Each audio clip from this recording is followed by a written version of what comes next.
두 번째 시간 영화 수업의 시작, 아이들이 변했다라는 주제로 이야기를 한번 나눠보도록 하겠습니다. 정식으로 영화를 가지고 수업을 해보기 시작했습니다.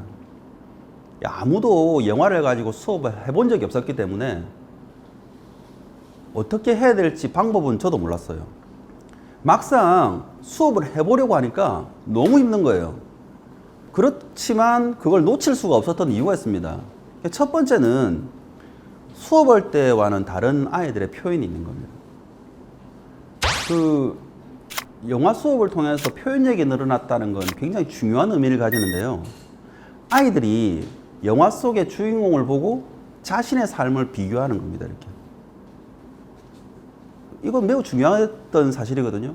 그냥 영화 속의 주인공이나 영화 속의 사건이 그 장면이 기억이 나고 그 장면이 생각나는 것 자체가 아이들한테 뭔가 울리는 거예요. 아이들하고 초등 영화교실이라고 하는 카페를 만들었어요. 그래서 1년간 꾸준히 감상평을 적었죠.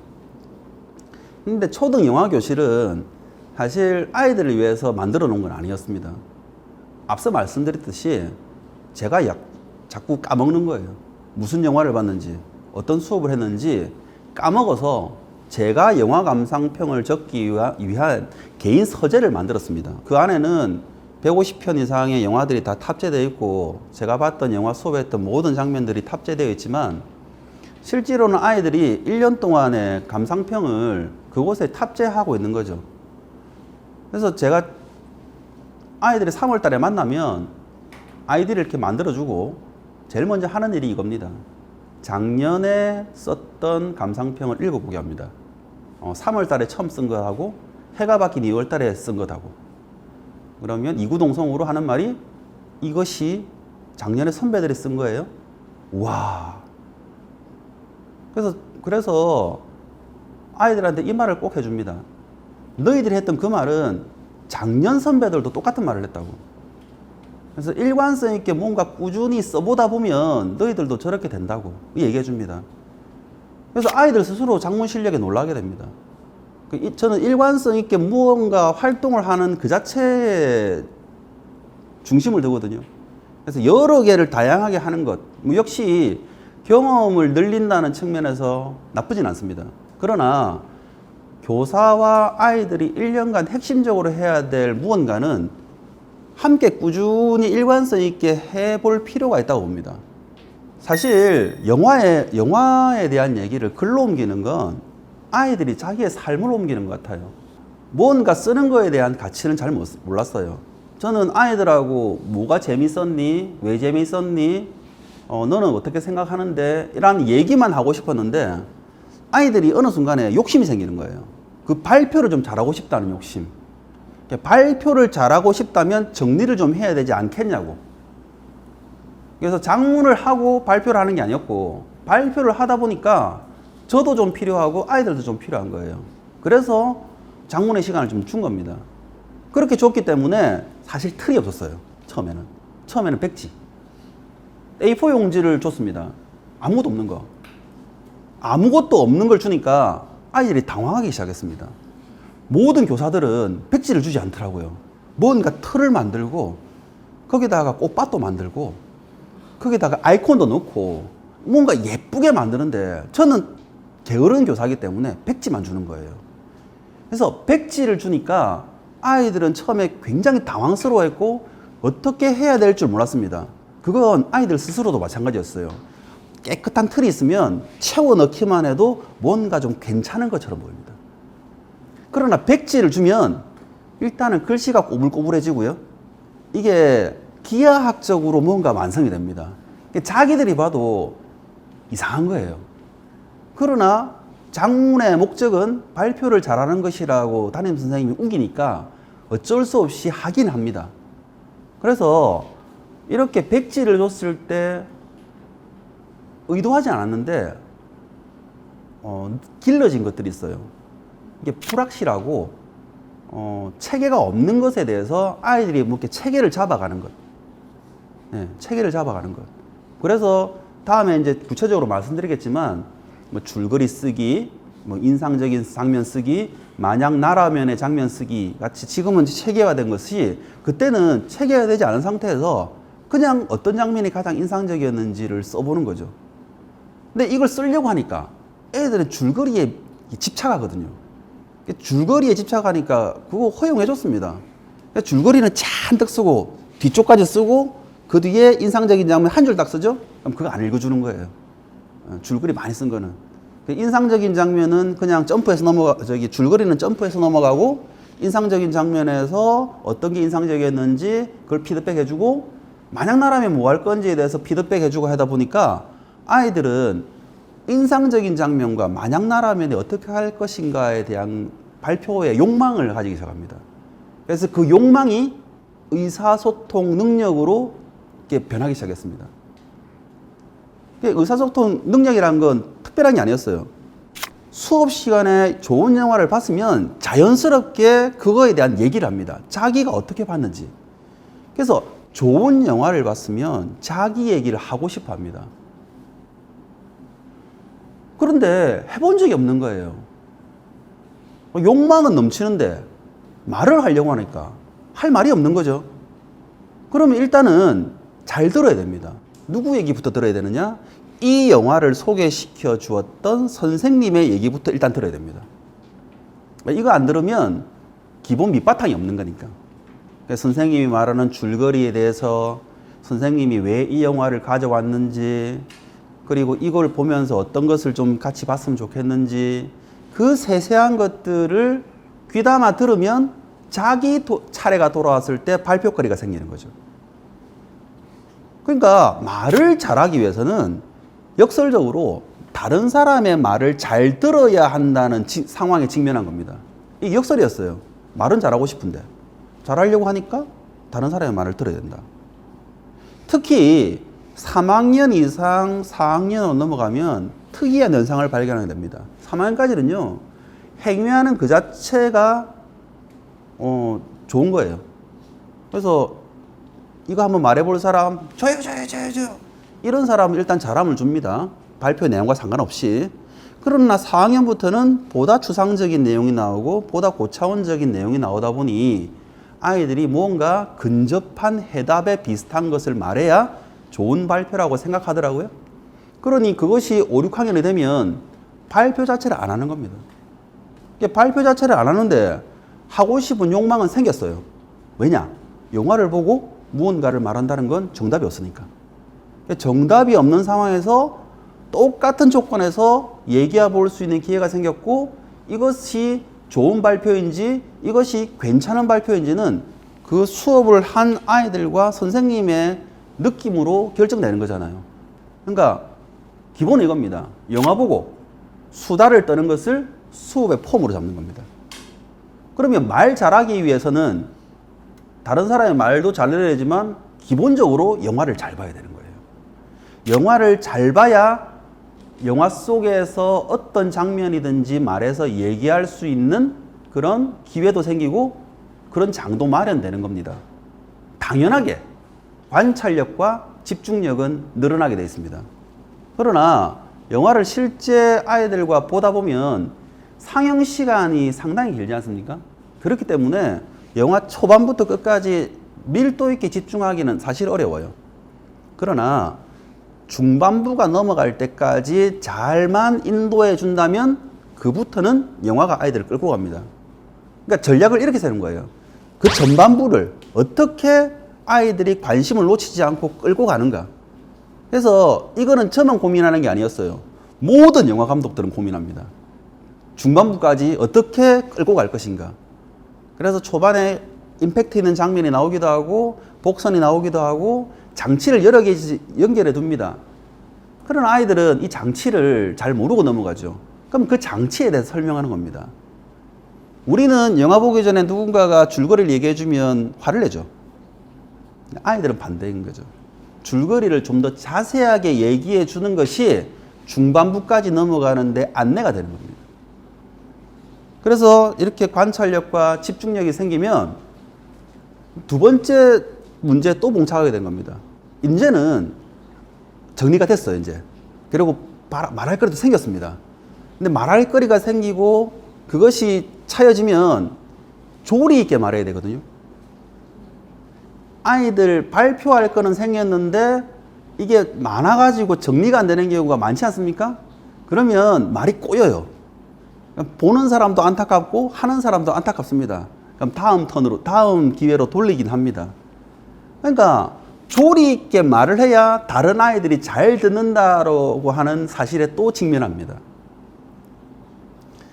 그래서 말과 글의 구성력이 생겨야 다른 아이들이 잘 듣는다고 하는 사실을 몸으로 깨달아요. 그러면 자연스럽게 발표를 잘하고 싶다라는 욕망이 생기죠. 왜냐? 영화 수업은 공부 잘하는 아이들의 독점이 아닌 거죠. 그러나 영화를 통해서 토의나 토론은 지금 아이들하고 선생님하고 얘기하다가 바로 들어갈 수 있는 겁니다. 이 상황에서 어떤 선택을 할 건지가 갈리면 그 갈리는 것에 대한 이유를 서로 말하는 것만으로도 토의나 토론이 되는 겁니다. 이 방법 말고 좋은 방법이 더 없었을까를 고민하면 그게 토의가 되고, 찬반이 갈리거나 방법이 이렇게 나누면 왜 그런지를 이렇게 얘기해 보는 겁니다. 누구의 의견이 맞냐 안 맞느냐를 따져보는 것이 아니라 자기의 의견은 어떤 근거로 말했는지만 허용되게 말해줄 수만 있으면 그 자체가 통용되는 거예요. 이게 굉장히 매력적이었어요. 정답이 없으니까. 그리고 감독들은 이렇게 정답이 안 나오게 잘 이렇게 두루뭉실하게 해놓습니다. 그 두루뭉실하게 해놓은 것 자체가 수업으로서는 매력적인 거죠. 그러니까 아이들이 이야기 속에서 논쟁거리가 생기고 이견이 생기면 자연스럽게 물어봅니다. 선생님, 저 왜 저런 거예요? 그래서 저도 답을 안 주고 그럼 왜 그런 거지? 라고 거꾸로 물어보고 그거에 대해서 아이들이 반응이 보이면 그게 바로 토론이 되는 겁니다. 그 반응이 보이면 그게 토의가 되는 거죠. 이 과정은 우리의 삶의 과정과 똑같습니다. 그 영화를 보고 그게 관심을 보였다는 건 아이들이 자기의 삶에서 관심 가지거나 느낀 부분을 영화에서 나오니까 그걸 드러내가지고 얘기하는 거잖아요. 그걸 다시 현실에서 우리의 삶과 얘기하는 겁니다. 그래서 말하고 읽고 쓰는 능력이 자연스럽게 커지고 이것은 의사소통 능력이 됩니다. 이게 생기고 나니까요, 의도하지 않은 좋은 현상이 생겼습니다. 싸움을 덜 해요. 싸움을 덜 합니다. 의사소통 능력이 생기니까 자신의 감정을 말로 표현할 수 있는 능력이 생깁니다. 그래도 싸우는 애들은 싸우지만 그 느낌, 안 좋은 느낌 같은 느낌으로 싸움을 벌이는 일은 별로 없는 거예요.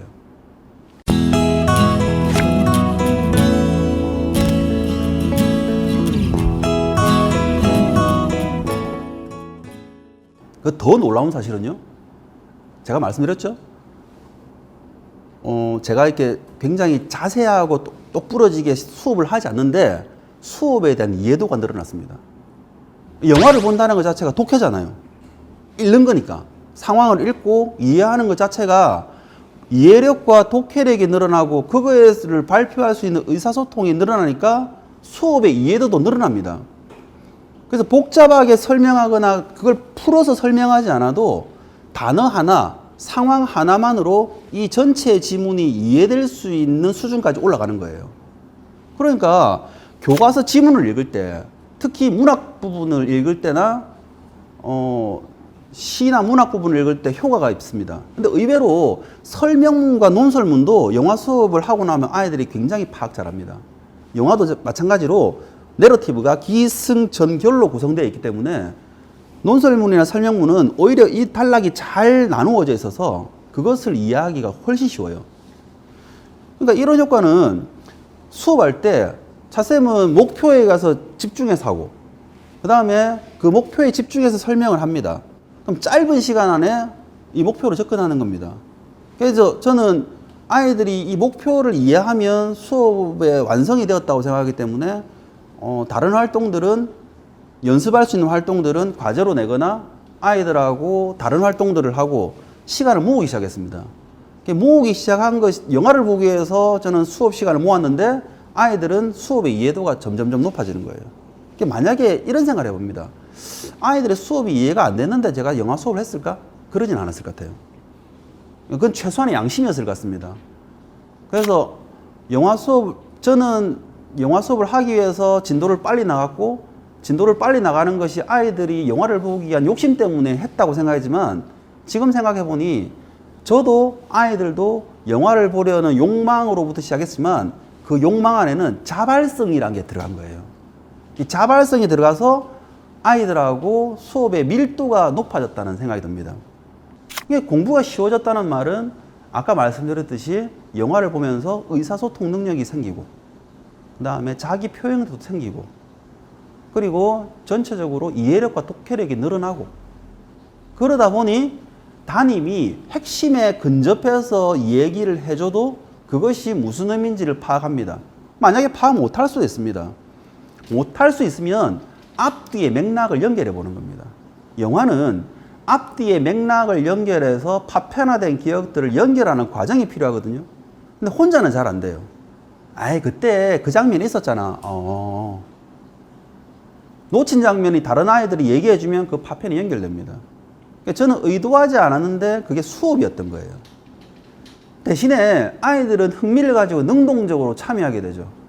근데 지금 생각해보면 오히려 제가 욕심을 부리지 않았던 것이 다행이었지 않을까라는 생각이 듭니다. 제가 책을 출간하고 많은 선생님들로부터 영화 수업을 하고 싶다라고 하는 얘기를 듣고, 그러면 선생님 어떤 수업으로 수업을 하실 건지 이렇게 한번 설계도나 혹은 의도를 메일로 보내주세요 라고 하면 제가 생각하는 것보다 너무 많은 걸 준비하신 거예요. 그래서 제가 속으로 생각합니다. 이렇게 많이 준비하시지 않은 것이 좋지 않을까 라고 말씀드리면, 아, 그렇게 해도 되나요? 라고 다시 반문하는 거죠. 그러니까 선생님들은 목표를 설정하고 그 목표를 도달하는 방법으로 영화를 선택하셨더라고요. 그래서 뭐 역사에 이런 부분이 있는데 여기에 볼만한 좋은 영화가 있을까요? 과학에 이런 부분이 있는데 과학의 이런 부분을 잘 도달할 수 있는 영화가 있을까요? 없는 건 아니에요. 없는 건 아닌데 그렇게 만약에 도달하려고 의도한다면 영화보다 더 좋은 자료들이 많거든요. 대표적인 게 지식이 채널이에요. 이런 전반적인 감정을 읽고 감정을 전달하고 감정을 표현하는 수업을 할 때 다른 수업에 적용할 수 있는 이 거름 같은 역할을 하지 않나라는 생각이 듭니다. 그래서 흥미를 가지고 능동적으로 참여하는 영화 수업을 통해서 자연스럽게 학습력이 높아지는 거지, 학습력을 높이기 위해서 영화 수업을 한다? 하셔도 될 것 같아요. 될 것 같은데 그러면 욕심이 생깁니다. 그래서 영화 수업을 처음에 시작하시는 분들은 효과가 대단히 높다고 말씀하셔요. 선생님, 애들이 발표도 하고 활동도 능동적으로 하고 너무너무 좋아요. 다음에 또 전화가 옵니다. 선생님, 올해 애들은 왜 안 될까요? 안 되는 이유는 간단했습니다. 저도 마찬가지였으니까요. 안 되는 이유는 하려는 교사의 수준이 높아진 거예요. 예전에는 발표하는 것만으로도 고마웠는데 이제는 발표를 하면 약간 수준이 있어야 되는 거예요. 그래서 오히려 교사가 수준을 좀 낮추고 행위하는 그 자체에다가 의미를 좀 두는 것이 좋지 않을까. 대신 영화 수업을 하려고 마음먹었으면 1년 동안 꾸준하게 해주어야 아이들이 이것에 대해서 피드백도 받고 밑거름처럼 이렇게 걸음처럼 역할을 할 수 있지 않을까라는 생각이 듭니다.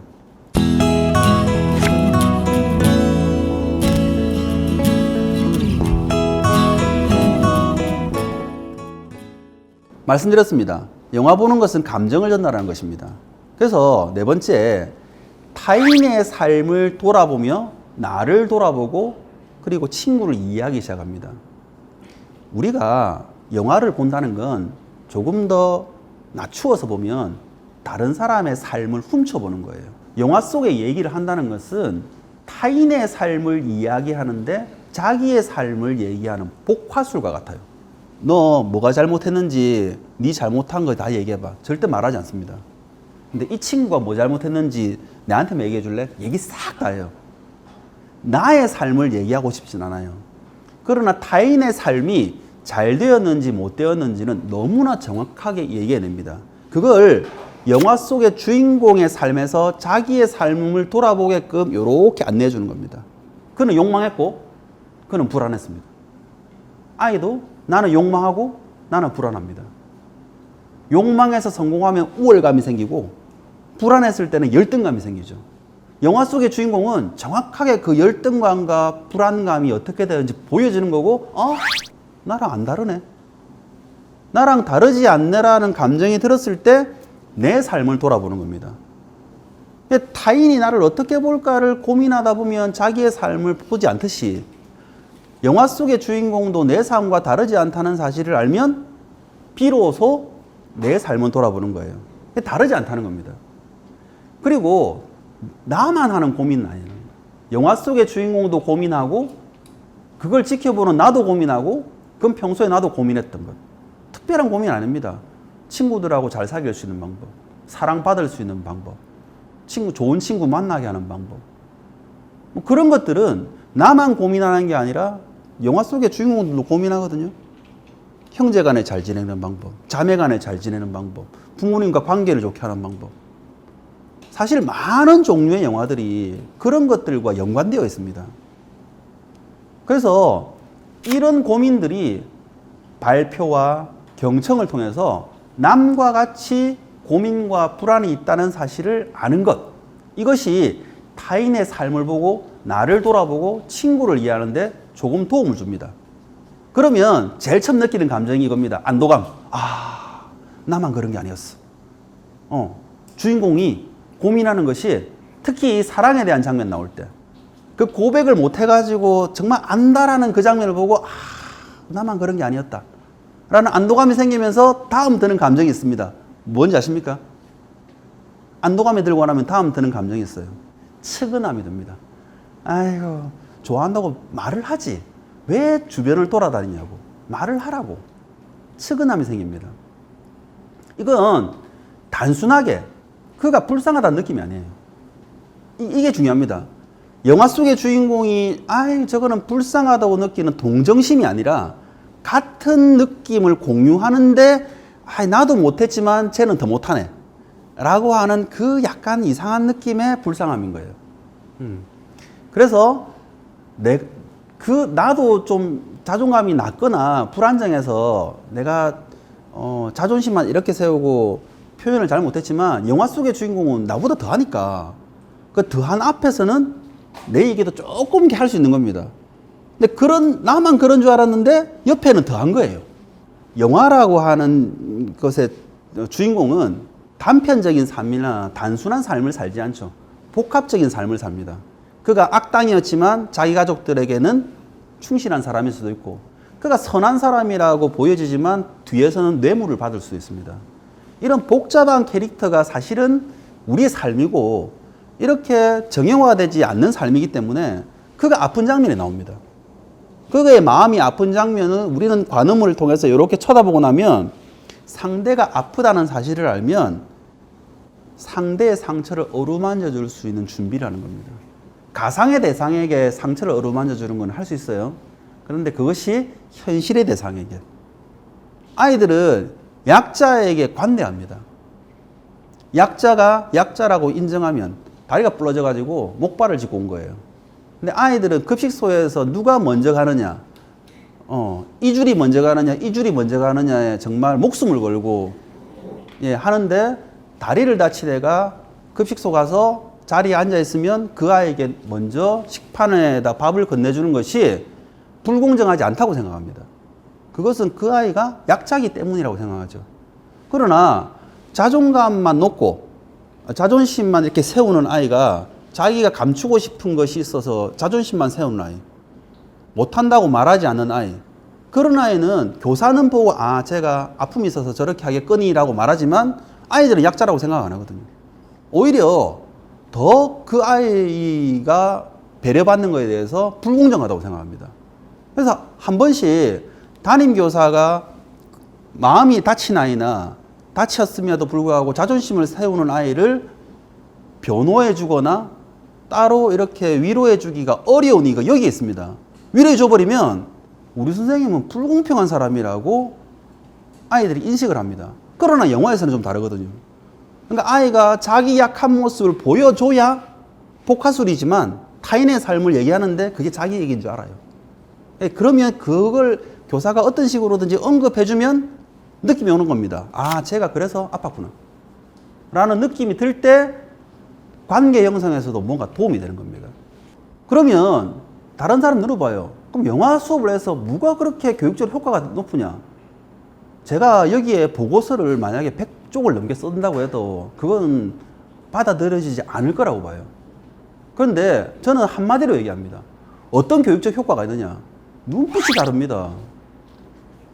자기의 부정적인 감정을 소화시키고 희석시키고 드러내놓고 울고 터트리고 폭발하고 그것이 잦아드는 아이들의 감정이 눈빛으로 나옵니다. 근데 이 감정은 수업하고 있는 교사들만이 공유할 수 있는 감정이 아닐까라는 생각이 듭니다. 최소한 동학년에서 같이 얘기를 나누었던 선생님들은 이거 인정해 줬어요. 그래서 아마 저는 무슨 학자나 아니면 관리자나 아니면 학부모나 이런 사람들이 저를 인정해 주었다기보다는 첫 번째는 학생들이 같이 호흡하는 학생들이 저를 인정해 줬고 옆에 동학년에서 제가 이런 얘기를 했을 때 인정해 줬던 그 선생님들이 참 고맙다는 생각이 듭니다. 영화 수업은 사춘기인 아이들에게 굉장히 좋았습니다. 그들은 센 척했어요.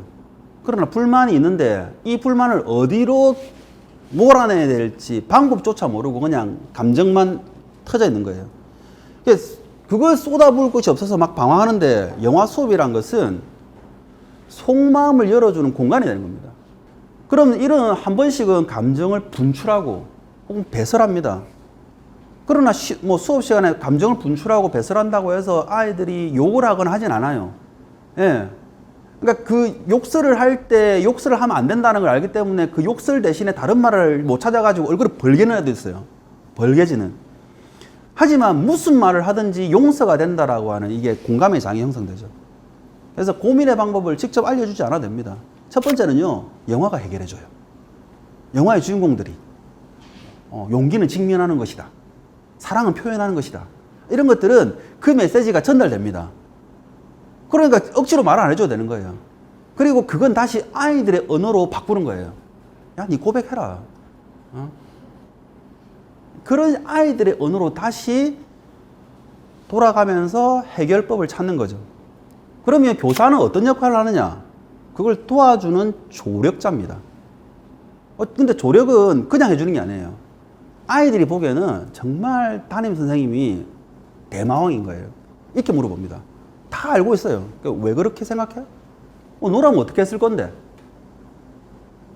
근데 이걸 제가 영화 수업이 아닌 3월 달에 아이들이 장래희망 발표하는 거 있잖아요. 6학년 좀 해보니까 이게 너무 많이 한 거예요, 이게. 장래희망 발표대 이런 거 하면 이렇게 하죠. 저는 의사가 되겠습니다. 의사가 되어서 뭐 이렇게 발표를 합니다. 그냥 물어봅니다. 그래, 그러면 너는 의사가 되어서 무슨 일을 할 건데? 이 정도까지는 아이들도 예상하는 거예요. 저는 의사가 되어서 아프리카의 뭐 아픈 사람들을 고쳐주겠습니다. 좋아. 그러면 그 의사가 되기 위해서 지금 네가 하는 건 뭔데? 여기 물으면 딱 멘붕. 아이들이 이렇게 하는 겁니다. 이런 식이죠. 왜 그렇게 생각해? 한 번도 그런 질문을 받아본 적이 없어요. 왜 그렇게 생각하냐고. 그럼 뭔가 답을 내죠. 머리를 짜냅니다. 머리를 짜내어서 답을 내면 그것 말고 다른 거 없었어? 또 물어보는 거예요. 그럼 또 짜내는 거예요. 계속 짜내고 짜내지만 답이 없다는 사실을 알게 되면 제가 요구하는 건 이겁니다. 아니, 그렇게 머리로 생각한 거 말고 네 감정이 뭐냐고. 차라리 지금 정리가 안 된다고 말하는 아이들에게는 다음에 한 번에 더 기회를 주고, 이렇게 뭔가 자꾸 정답을 발견하려고 아이들에게는 네 생각은 뭐야? 왜 그렇게 생각해? 그것 말고 다른 거는 또 없니? 만약에 네가 그 상황이라면 너는 어떤 선택을 할 건데? 보통 만약에 네가 그 상황이 되었다면 너는 어떤 선택을 할 건데까지 이렇게 몰고 가면 거기서부터 나오는 반응이 좀 독특해요. 코너에 몰린 거잖아요. 그러니까 아이들은 교사나 선생님들을 코너에, 교사나 부모들을 코너에 모는 방법이 익숙한 거예요. 사실은. 아니면 교사가 몰아가려고 할 때 회피하는 방법에 익숙합니다. 그러니까 우리가 감정을 읽는 이 분야에 들어가면 아이들이 교사나 부모를 잘 읽느냐, 교사나 부모가 아이들을 잘 읽느냐를 만약에 따진다고 하면 저는 단연코 아이들이 더 발달되어 있다고 봅니다. 그 이유는 우리는 직업으로서 이 아이들을 대할지도 모르지만 아이는 생존으로서 대해야 되거든요. 그래서 논리적으로 말을 제대로 하지 못할 뿐이지 부모나 선생님의 일거수일투족이 다 관찰되어 있을 겁니다. 그래서 두 번째 시간 영화 수업의 시작, 아이들이 변화했다는 이것으로 마치도록 하겠습니다.